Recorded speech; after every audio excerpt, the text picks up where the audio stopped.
Welcome to Reality After Show coverage of The Challenge Season 40. We are 1 week away from the premiere of the most anticipated season, I think, of all time. I'm your host, Dan Montchal, joined, as always, by Alex Trias, Paulie Calafiore, who, I don't know, I think we brought in an expert this week as we're going to discuss our breakdown of Era 4. Oh, man, we're diving into Era 4. I mean, it's kind of crazy. I feel like there was a launch special episode today. It's 4 a.m. Where I'm at, guys. I'm in Paris filming a show that I can't talk about, but it is a dating show. Not for me, obviously. Cara and I are working on the back end for once. But yeah, we didn't even get to watch the launch special, so we're just seeing the social media side of things. But I am quite the expert for Era 4, so what are we jumping into here? Well, this is your era. I feel like, where do you want to start, Paulie? I think we start with the girls, because I kind of feel like the girls, they're newer. Yeah. Like I feel like Michelle's maybe done the most seasons out of all the girls there, other than maybe Casey. They're both right around the same number of seasons. This is Michelle's fourth or fifth, and this is probably Casey's fourth or fifth. Yeah, it's kind of crazy. Yeah. I think, is it crazy to say, I can't believe this is coming out of my mouth, but Josh is the most seasoned person on the team in terms of the most seasons being done. Like, does that kind of feel like a crime? It feels in a way. Yeah, it feels dirty. Is it almost sort of a statement for like how they treated like your era? It's like you had the influx from the early 30s, but then they like make a pretty much a hard transition in the back half, and the only person who really kept going along was Josh. Yeah. I mean, I will say, like Josh and I, like we're on good terms now. But it's almost crazy to think that he's like the most represented challenger from Era 4 in terms of like the most seasons. Like, I think pretty much consistent seasons back to back in that regard.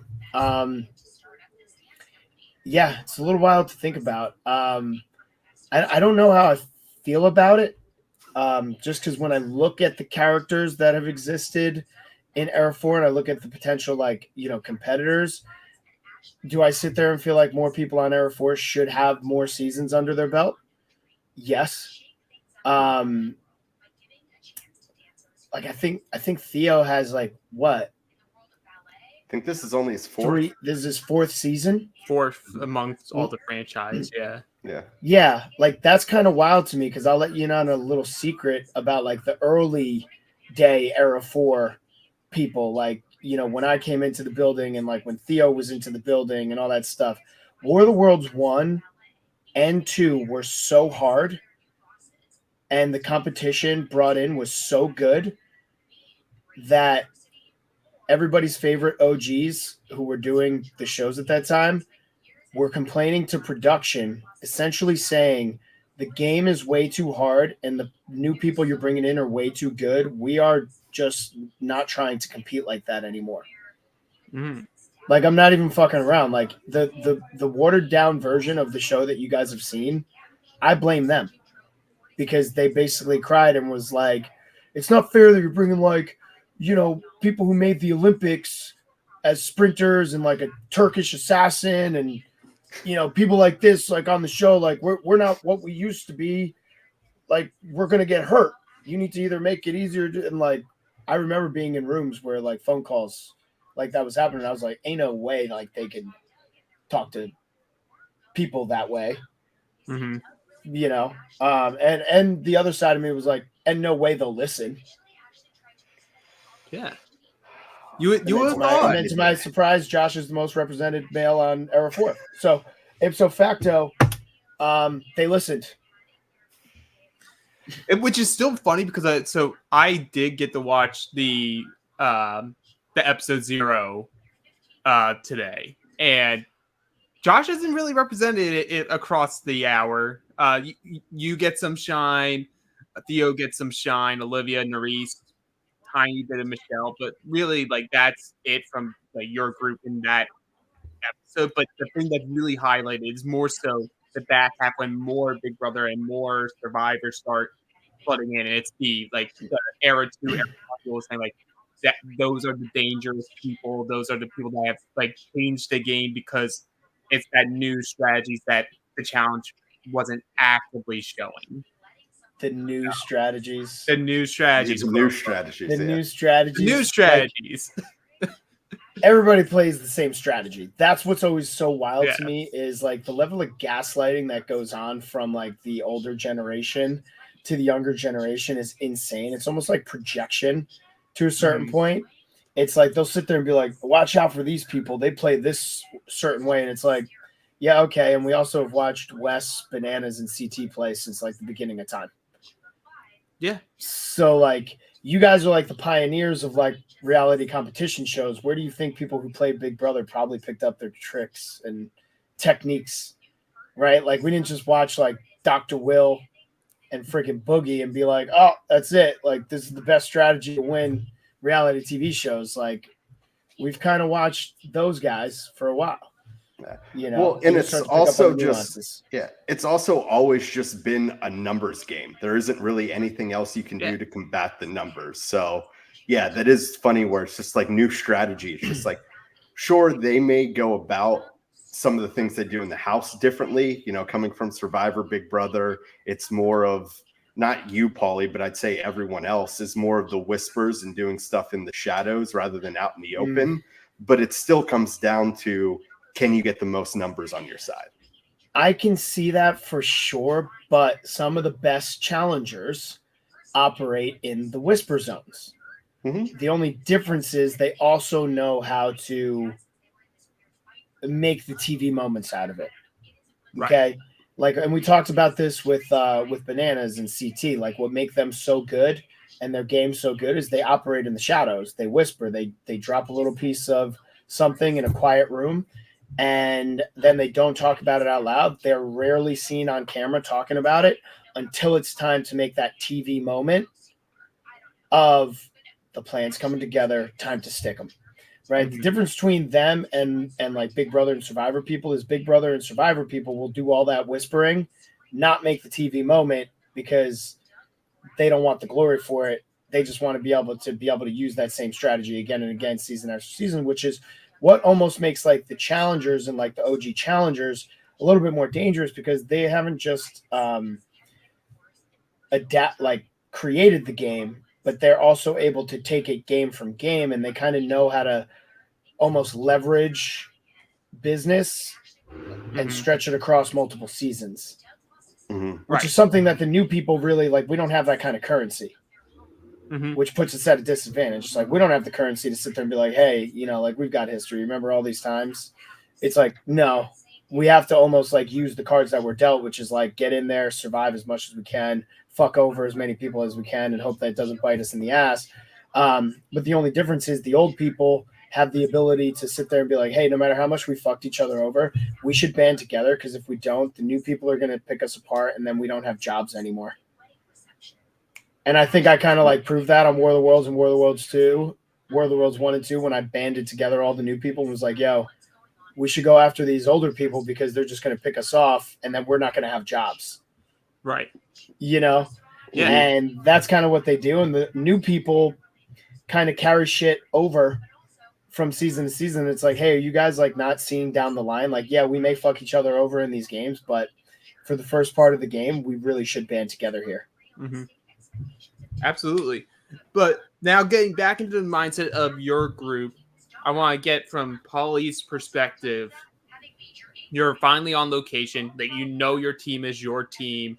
Let's start with the women. Let's like just go sort of rapid fire thoughts here of like who's on your team right now. Let's start with Michelle.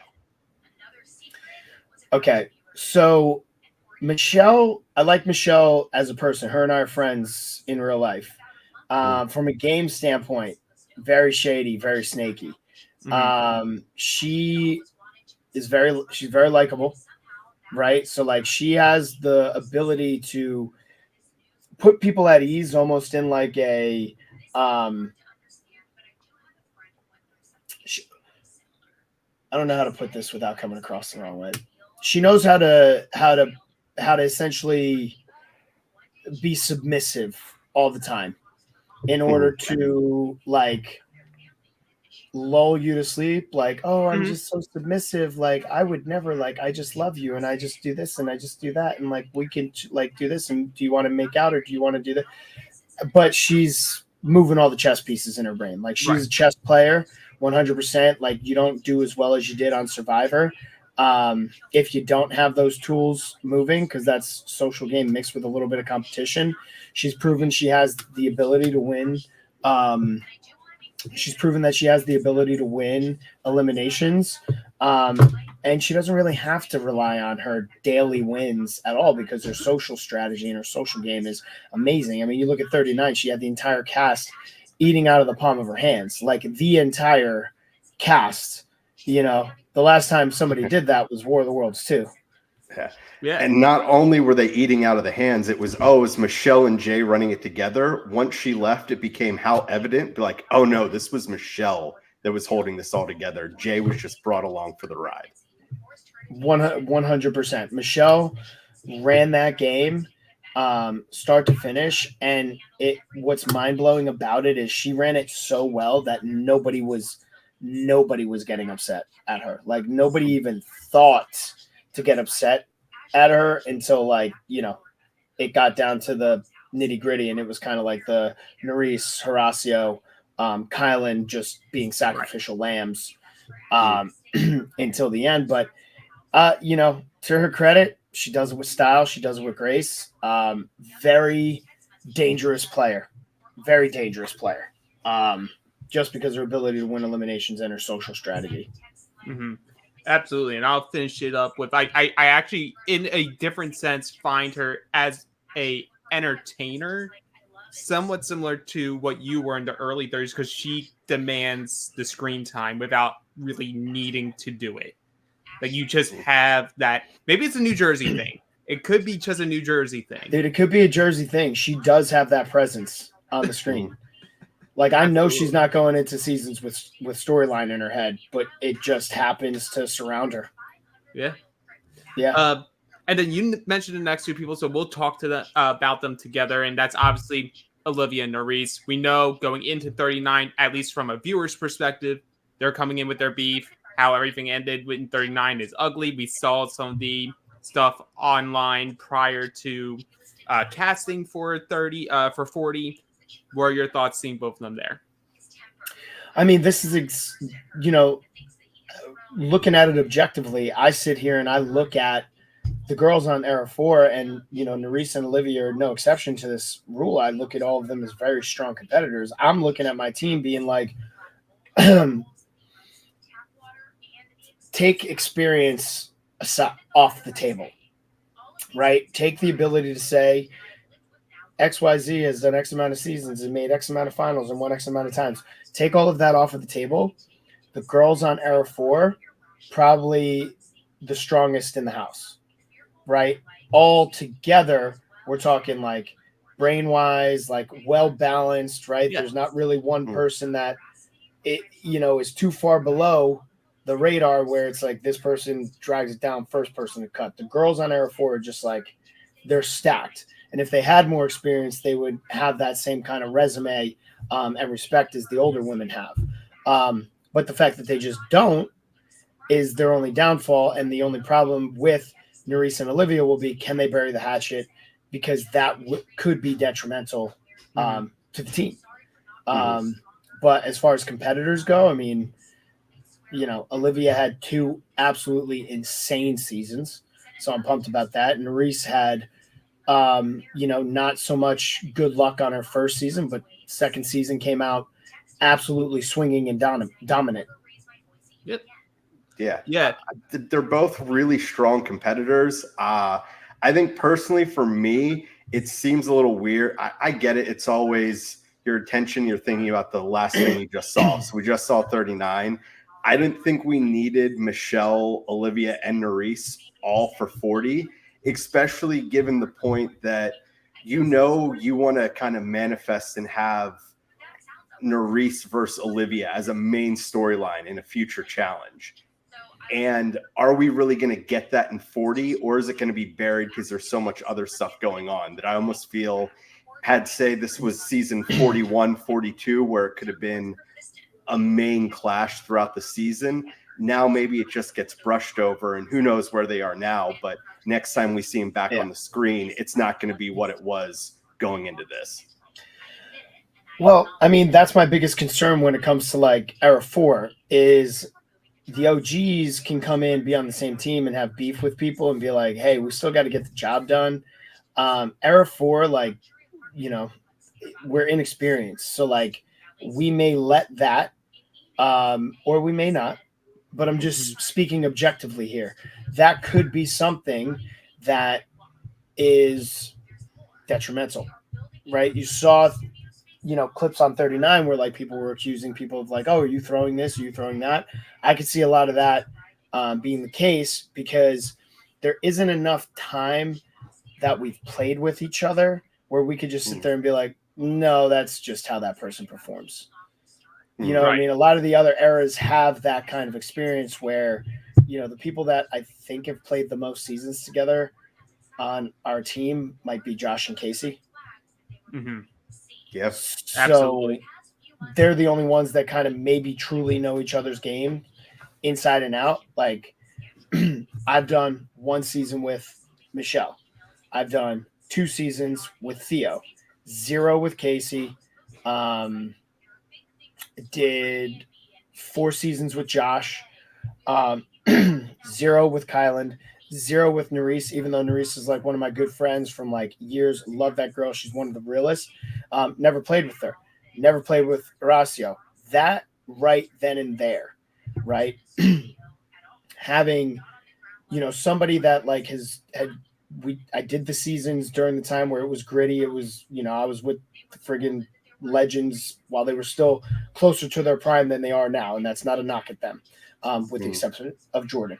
And like strung together the kind of seasons that I did, it's like, it's a little scary to come in and be like, damn, am I the most experienced in terms of like actually playing the game against the vets and not with the vets? Right. Because Josh is experienced and Casey's experienced with playing the game with the vets, not against the vets. I'm one of the only ones that has the experience of going against them. So it's like, if I'm playing a game with people I played 0 times with, are they going to understand the nuance of like, hey, we can be friendly with the vets, but we still got to get them out, right? So like, we're not going to protect friends on the other team, are we? Right. You know, like pick your number 1 somewhere. You don't got to tell us who it is, but let's not go around and be like, oh yeah, no, I want to protect this person on this team and this person on this team and this person on this team and this person on this team. It's like, are you here to win? Or are you here to be like an embarrassment of the eras? That sounded like you were talking about Josh there. No, I'm just talking about the whole team, something to think about, you know? Yeah. And truly every team. Josh is more friendly with more people than you know, than me, but he's not the only one. Michelle. Of course not. Well, let's talk about the last 2 girls. The 2 girls that are challenge champions. One, no shade, a little bit of asterisk. The final sort of jumped her to her win. Love her to death. But it's Casey and Jenny West. Like obviously you've been on a season with Jenny West. Her experience on those seasons actually, I think, helped propel her to her win in Total Madness.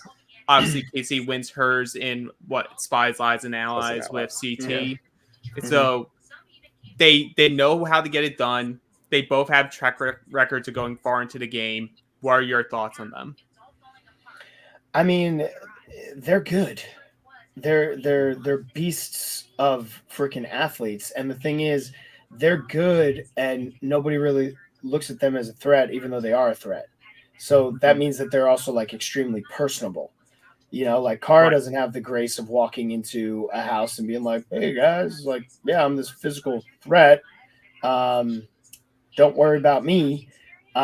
She gets targeted immediately. Like, but Casey and Jenny, I would argue, have all the tools to be equally as good as like some of the great women of the game. But what makes them even more dangerous is they just like fly under that radar. Like nobody's even looking at them being like, oh, because they're so likable. They're so socially likable. Do you have any experience with Casey? We know you haven't done a challenge show with her, but have you ever met her? No, nothing. No, I've met her in person. And I think she's dope. Like I love Casey. Like she's such a cool freaking human. You know what I mean? I know like she may be boring on the show for sure. But that's part of her game is like she literally just kind of fades into the background, is just friendly with everybody, kind of chill with everybody, and that's it. Like I knew that her and I like definitely get along off the show, but I could tell I don't know how much they showed of like the Era's Invitational, but I could tell that like personalities like mine and Theo made her uncomfortable because we're sitting there at the Era's Invitational being like, death to all eras, death to all eras. Like Theo's like, take a shot, fuck the old people. And like she's sitting there like, yo, don't say that, don't draw attention to us, they're all gonna target us. And we're like, whatever, fuck those people. And like she's obviously playing the smarter game, but me and Theo are playing the entertaining game. On brand for Casey, I think she had about 2.6 seconds of screen time in the entire episode. So you kind of forgot she was there. Which unfortunately was 2.6 more seconds than Jenny got on the episode. But that's why she's a Big Brother champion and challenge champion.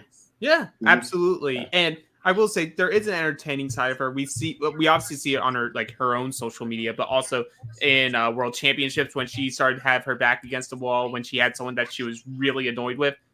She gets more entertaining in there. So I'm sort of hoping the competitor is there, and this is my biggest argument to everybody that's like, it's not a sports show, it's a reality show. I say, put a bunch of competitive people. They don't even have to be athletes. Put a bunch of highly competitive people in the house together. I promise you there will not be a single boring moment, because when somebody gets their back against the wall and they're competitive, they will be entertaining. And I think you nailed it on the head with World Champions. You put her back against the wall, she turns into an animal. I played pickleball with her, with Tyson and Jordan. When she was on a team that would be losing and, you'd be talking a little smack to her, she would turn into a different person and then like fucking come back, get a point on you and fucking just be like, yeah, what's up? What's up? And you're like, oh, all right, you do got a little fire to you. I like that. It's there. It's there. Cool. Now we're gonna move over to the guys. We're gonna start with the ones that you hadn't competed with. So let's start with Kyland and Horacio. Like I know we seen you were on a live show recently. Kyland made a surprise appearance there. Like you know them. Like at this point, tell us what you thought about them coming in. Honestly, like kind of excited to play with both of them. Just seeing the way that they have performed on their seasons, like especially Horacio. I'm like, I gotta see what this kid's all about. Like, is he that much of an animal? Like, what is the levels to it? So I was very excited to see him. Kyland, I was excited in the same way, but he more so. I wanted to, see what he brings from a strategy vision standpoint, because he's very good at analyzing and seeing things without emotion, which is amazing. And I would just like to see if like our notes match up as we're analyzing things together. So I was excited to see both sides of that. It is always risky playing a game with somebody who's attached to another person, especially another person that you also have an attachment to, because I know how it is when Cara and I walk into a house together. It doesn't matter if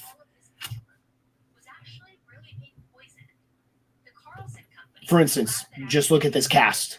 Of all the people that are on this cast, there were not more eyes on anybody more so than there were on Cara and myself walking into this house. The amount of whispers, the amount of things that were going on, coming in, people already being like, oh, you remember what they did on War of the Worlds 2? Oh, they're dangerous. Be careful. Don't believe anything they say. Like, immediately starts like, with us at the airport. And like as soon as the game starts and it happens, so it's like now all of a sudden you got Horacio and Nerys also in. Both have proven that they can compete. Now it's like, oh wait, is Paulie and Nerys also friends? Well, hey, now that's two power couples. That's kind of dangerous. So Right.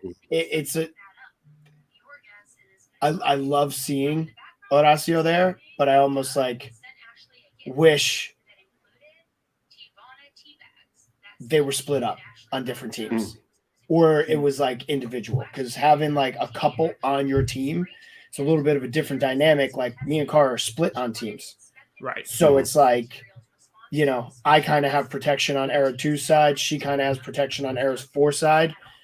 We're kind of able to make negotiations and leverage in that capacity. Like there's really no leverage that Nerys and Horacio have, like when it comes to other teams, like in the position that they're in.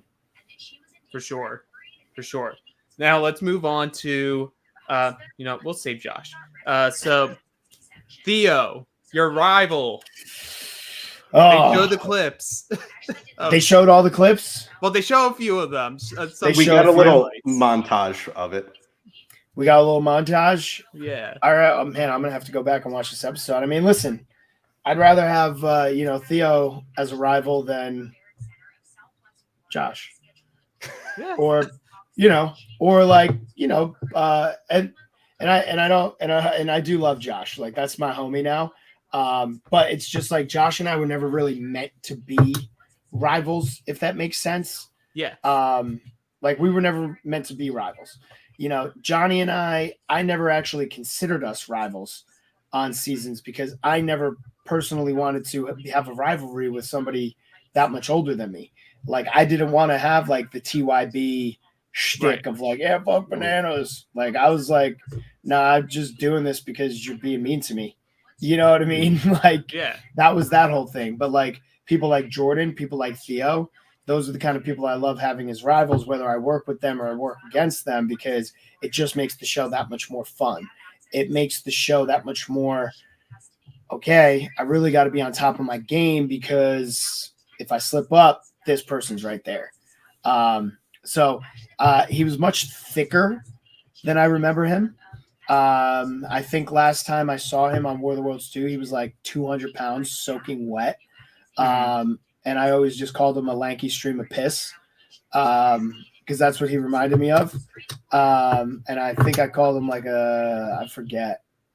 Yeah, I think lanky stream of piss was like the full force of it. I don't know what else I called him a lot of things, but that's the one that was probably got to him the most.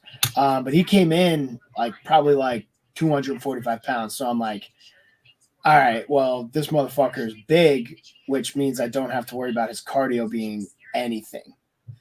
Mm-hmm. Like I know he's just going to be gassed because he has been eating and eating and eating, and he's coming in vaping every day, just vaping. I'm like, bro, you're already at a disadvantage with one eye. Like, please continue to give me all these other advantages over you from like a competitive standpoint. Like you're eating like shit, you're smoking, you can't see out of one eye. Like, what are you doing? Now, have you had any interaction with them since War of the Worlds 2? So, like, just asking because if, you watched our podcast we did with Jordan, we never saw the two of you together, but clearly you and Jordan have gotten on the same page. I don't say same page on the game-wise, but at least friendly level. Where are you with Theo coming into this game? Here's the thing, like competitors who are competitors would always be on a friendly level. And like, I guarantee you, if they put Jordan and I on Total Madness, like they should have, and let that whole thing play out for however long it could have played out, of like until Jordan and I got bored of being like, hey, listen, let's stop fucking going after each other and team up. Anything off the show, we would have been like, hey man, we're cool. I'll get you next time we're there. And it's the same thing with Theo. Like, we come from athletics, so like, are we at a point where like, we can banter with each other on social media and it's not like disrespectful? Are we going to banter with each other on social media? Yeah. I mean, I think there was a point where he did genuinely hate me because he got drunk one night. I forget where he was, and he sent me like a fucking 7-minute voice note. Like he sent me like 7-minute long voice notes on Instagram, like one right after the other. And I think it was right after he filmed like World Champs. He was like, and I think I talked about it on Zach's podcast where he's like, I fucking hate you, but like I respect you and you're the Antichrist and you go to fucking like the shit. It's boring when you're not there because there's nobody to hate, and I hate you. And I'm like, all right, cool. So like that was the last time like we actually had a physical conversation. And then like just obviously we talk shit to each other. So it's like randomly like if I post something, he'll just be like, "No, that doesn't apply to me, bitch boy." And I'll be like, "Shut up, fucker," Or he'll like post something. I'll be like, "You're such a pussy," like shut up. It's like little things like that where it's kind of like, hey, if we get to play against each other, like you better fucking bring it. But win or lose, like we're athletes. So like athletes know how to shake hands no matter what. And we're still going to talk that shit. Absolutely. And we do see him on episode 0. They do put in the little thread of the season of a potential thing with him and Olivia. So we know that's on the back burner, but I'm more excited to have both of you on the same season because last time we saw him was on World Championships. And I'm sorry, my boy was dull as fuck. I'm hoping with the guy that gets him that little competitive edge on him, some fire underneath him, hopefully, we can get some more of that Theo that people really enjoyed watching on the World of Worlds seasons. Dude, people need me, whether they want to admit it or not. Okay, they're more entertaining when I'm on the show with them, and that's just the facts. They're also more entertaining online too. There you go. Because I bring a little bit of spice out of them. But yeah, there has to be an antagonist all the time, and I'm just that guy. Yeah, and the guy who is not your rival, but you are friends now. Let's talk about Josh. Josh has had he is a fun story to watch for Era 4 if you had to have anyone continue his journey of just being this person that you originally go this person just does not belong in this house. We don't know why he's there. But then over time, I've grown on this podcast to appreciate him more and more for what he brings to the table. It's just that he can't close the deal. He gets close and then gets shipped out. Here's the thing. He's gotten himself in great shape. Absolutely. Got to give him credit for this. And I will say, and I've said this to him, and he knows I'm not bullshitting when I say this to him. I say, you care about your friends more than they care about you. Yep. And that's just the facts. I said, if you cared about you say you want to make a final, you say you want to win, you say you have all the credentials to do those things, that's cool. You need to realize that you are on the bottom of the Vacation Alliance totem pole. And after they use the alliance for what it needs to be, which is to dwindle down the numbers, the way the numbers game works out is you are always the last man there to go, right? You're not making a final over Johnny. You're not making a final over Jordan. You're not making a final over Devin. You're not making a final over Tori, over Casey, over list down the names of Anissa, all these, right? Because the way the numbers works is we already as challengers in our mind know that the finals usually consist of how many men and how many women. Right. Right. It's either, you either start with 6 of each or you start with 4 of each. But if you start with 6 of each, it's going down to 4 real fast. Right. Okay. So in your mind, you create an alliance. And as it goes on in the game, you dwindle that alliance down once you get rid of the other people who are not in your alliance. Now, the Vacation Alliance has a solid 10 people stacked. So when it comes time to clip time, Josh is always the one getting clipped, which is so shocking to me because he's one big brother. So he should be able to look at the chessboard, and he's also a great chess player. Fun fact that nobody probably knows. Phenomenal chess player. It's just so shocking to me that he does not take the moves and make them happen because he is one of the more influential people in that Vacation Alliance, and they use him for that because he has an ability to sway the new people. He has an ability to sway the on the fencers. he has the ability to be friendly and liked by a lot of people on the cast. And he doesn't realize that he is of more value to them than they are to him. And the second that he flips that switch on, and I tell him every freaking time, the second you flip that switch on, dude, you'll make a final and you'll win. But the second you want to play for your friends to win, you're going to keep losing.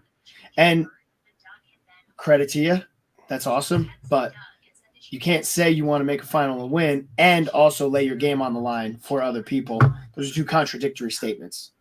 Right. You got to have one guy, one girl that no matter what, you don't fuck over. And then everybody else is a number that fills in underneath. And then you just play the game of chess. Like if your number 5 is on the table versus your number 3, and you need to strike a deal in order to save your number 3, sacrifice your number 5, that's just the fucking name of the game. But you can't sit here and be like, I want to protect all 10 of my numbers. Which is what we've seen him in. I mean, that's where he got himself into trouble. He's gotten himself into trouble with that a few times. But the perfect example was the end of USA 2, where it's Jonny or it's Fessy, and all he's doing is he's trying to appease both. He ends up going in and goes out. And I feel like that's just the story of Joss, unfortunately, with the challenge. And from what we've seen, I don't know if he's ever going to be at the point where he can shut off. It's okay to screw over a friend here, especially someone like, Bananas, God love him. He'd do that to Josh in a second if it meant to get to a final. And that's the thing. No, he does. And the thing is, it's like, you can't fault him. Like, here's the thing. I'm cool with Jonny. I know damn well if it was coming down to it and I'm looking at the people left in the game, and let's just say for like hypothetical purposes, it's me, it's Jonny, it's Big Easy, it's, I don't know, think of some of the, most terrible players in challenge history. And like, we're getting close to that final. Derrick Henry, right? And let's say Jonny is in power and he has the ability to choose who's going to go into elimination right before the final. I'm not going to sit here and be like, wow, I think Jonny would really love to run this final against me when I am the closest thing that would be able to beat him in that final compared to like a Derrick Henry or a Big Easy or whatever. He's going to sit there and be like, oh, yeah, buddy, going to elimination in the hopes that I lose. And he just literally walks himself to a win. Because that's how those guys play. They play strategic. They don't want to bring the best players to the finals. They want to bring the worst players to the finals so that their final journey is easy and they can win. Whereas like dumbass, stubborn people like myself and Jordan and Theo are like, yeah, we'll take the best of the finals because we want to beat you because that makes it, mean more. And while that's awesome, really doesn't fucking pad your bank account. No, it doesn't. But as a good rapper once said, grand opening, grand closing. Let's talk about the final member of this challenge season. We're speaking to him right now, Paulie Calafiore. Oh, man. You are entering the house. You are back on the main show. What are your feelings just in general as you're realizing this season's about to begin? I am sitting there and my thoughts are like, I almost feel like that scene from Anger Management where Adam Sandler goes to see his bully in the Buddhist monk thing. And he's like sitting there and the Buddhist monk is like all peaceful. And like, he's still pissed about how he was bullied all those years ago. And this guy's still trying to be peaceful. And then all of a sudden they end up fist fighting and everything. Like, that's kind of like what I felt like coming into this season. I was like, I feel very peaceful, but I feel like there's a lot of people here that still remember the way that I was to them, and they're going to kind of hold that against me. And it's really no shock to anybody that has ever watched me play the game to be like, all right, yeah, this guy isn't like the other new people that just shut their mouth and fall in line. He's actually somebody that can make a bunch of things happen. He can flip a whole house on its head. Like I just saw Jonny do a podcast, essentially calling me a disruptor, and he meant it in a good way. Like he wasn't trying to be a dickhead about it. He's like, if he's on a season, he's a disruptor, which essentially means that, disruptors in the sense of how we use it in the challenge world. There's the people who are the sheep who, like, if you just are maestroing the game, they're just going to fall in line and be like, sure, we'll do this. Sure, we'll do that. But the disruptors are the ones that could wake up the sleeping sheep from following one person to following a new person. And that makes people dangerous in the game. And I'm happy that I can be considered that by one of the greats. But, as far as, do I think it's going to be an easy path for me? Probably not. Like, I always say that if I can make it out of the first 2 weeks, Right. I'm making the final. Mm-hmm. And you could put money on that. You know what I mean? If I make it to the halfway point, odds are I'm a heavy favorite to win. You know what I mean? Yeah.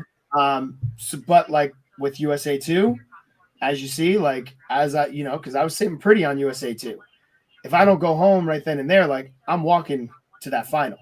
Because I was sitting very good with majority of the house. And, I do have a lot of friends this season. I'd say I have 3 or 4 enemies that could maybe make other people a little bit intimidated about me, but I think for the most part, I have like majority friends in the house. So like, I'm for the first time going into a season being like, I'm sitting pretty. Mm-hmm. Now I hope everybody likes Cara as much as they like me, because she hasn't made nice with that many people. Right. At this point. At this point. Like, coming into the game, I was like, damn, I made amends with so many people. She hasn't. Like, how do I get these friends to now also be her friends? Well, yeah. I think one of the most shocking things from episode 0 was, I guess we got to credit Tori here for bringing Amanda and Cara together, because that was one of the scenes where Amanda comes up. I brought them together. Of course, it was actually you, but it was framed. Okay. Well, she did give you credit saying that it was, talking to Paulie. But I love how still in the back end of Amanda's confessional was like, fuck Tori. Like, if this is the other option. I did see that. I did see that clip, and that's hilarious. Like, I just think Amanda's great all around for everything. Oh yeah, I 100% agree. We are an Amanda supporting podcast here, so she'll be part of the group that we are supporting heavily as we watch this season. 100%. That's it. Yeah, and that ends our breakdowns of all 4 eras. This time next week, babe. We're done. We are going to be talking about the premiere of The Challenge Season 40. Make sure you go. If you're watching on our podcast feeds, give us 5 stars. Give us comments of what you like. If you're watching on YouTube, click that bell for notifications. Click that thumbs up. And that helps the algorithms keep showing our podcast and spreading what we are doing here. Become a patron at realitypatron.com. That's where you can get more exclusive feed of what Jonny is doing, along with all of our other content. But with that, sorry, Alex. I have one last question, because I'm a little bit of a degenerate gambler, and there's something I want to throw out there. Season starting next week. Who is the first person that says they're there for their family or their children? First confessional we get. Tony. Ooh, that's a good one. I'm going to go Leroy. Just had the new baby. Then that leaves me Corey. I'm super happy with that. Pumped. I mean, a sneaky pick is Amanda. It is. She brought it up a little bit, but she didn't say that she was playing for a kid tonight, but she mentions you could see it. I will go with a mention. Tonight's episode doesn't count, though, right? No. Going to that. Premiere I will also be doing a running tally of everyone who mentions it all throughout season 40. I will be keeping track of that. Oh my God, please do. I need we'll crunch the numbers. At this point, we should put everybody who has children on a different spin-off of the challenge. So that way they could all not care about stabbing each other in the back because they can't use the shoes. Like, I can't believe you throw me in. Like, I've got a kid. It's like, yeah, we all do, buddy. Oh, we need that. We need it. But with that, we will see all of you next week for the premiere of the Challenge 40. Can't wait to see you all. Peace. Good night. We love you all.